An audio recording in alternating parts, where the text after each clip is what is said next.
ಈ ಒಂದು ಪ್ರತಿ ವರ್ಷದಂತೆ ಈ ಬಾರಿಯೂ ಕೂಡ ಅತ್ಯಂತ ವಿಜೃಂಭಣೆಯಿಂದ 201ನೇ ಚೆನ್ನಮ್ಮಾಜಿಯವರ ಒಂದು ವಿಜಯೋತ್ಸವವನ್ನ ನಾವೆಲ್ಲರೂ ಇಲ್ಲಿ ಆಚರಿಸ್ತಾ ಇದ್ದೀವಿ. ಆ ಒಂದು ಕಾಲದಲ್ಲಿ ಚೆನ್ನಮ್ಮಾಜಿಯವರು ಹೋರಾಡಿದಂತ ಕ್ಷಣಗಳು, ಬ್ರಿಟಿಷ್ ಸಾಮ್ರಾಜ್ಯದ ವಿರುದ್ಧ ಅವರ ಒಂದು ಸ್ವಾಭಿಮಾನದ ಹೋರಾಟ, ಆ ಒಂದು ಕ್ಷಣಗಳನ್ನ ನೆನಪಿಸಿಕೊಳ್ಬೇಕು. ಅವರ ಒಂದು ತ್ಯಾಗ, ಬಲಿದಾನ, ಇತಿಹಾಸವನ್ನ ಈಗಿನ ಪೀಳಿಗೆಗೆ ನಾವು ನೆನಪಿಸಿಕೊಡ್ಬೇಕಂತ ಈ ಒಂದು ಕಾರ್ಯಕ್ರಮಗಳು ಪ್ರತಿ ವರ್ಷ ನಡೀತವೆ. ಸಾಕಷ್ಟು ಮಹನೀಯರನ್ನ, ಸ್ವಾತಂತ್ರ್ಯ ಹೋರಾಟಗಾರರನ್ನ,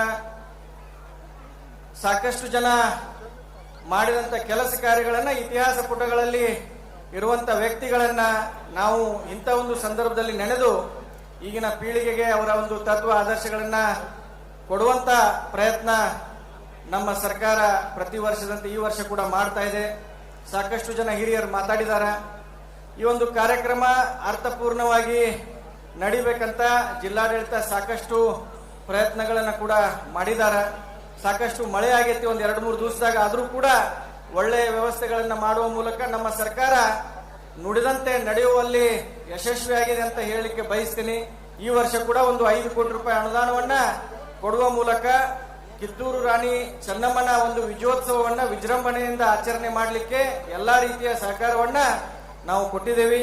ಅದರ ಜೊತೆಗೆ ವಿಶೇಷವಾಗಿ ಈ ಭಾಗದ ಸಚಿವರು, ಜಿಲ್ಲೆಯ ಮಗನಾದಂತ ಸತೀಶ್ ಜಾರಕಿಹೊಳಿ ಅವರು ಕೂಡ ಈ ಭಾಗದ ಶಾಸಕರ ಜೊತೆಗೂಡಿ ಈ ಒಂದು ಕಾರ್ಯಕ್ರಮವನ್ನ ಯಶಸ್ವಿ ಮಾಡಲಿಕ್ಕೆ ಅವರು ಕೂಡ ಸಾಕಷ್ಟು ಸಹಕಾರ ನೀಡಿದ್ದಾರೆ.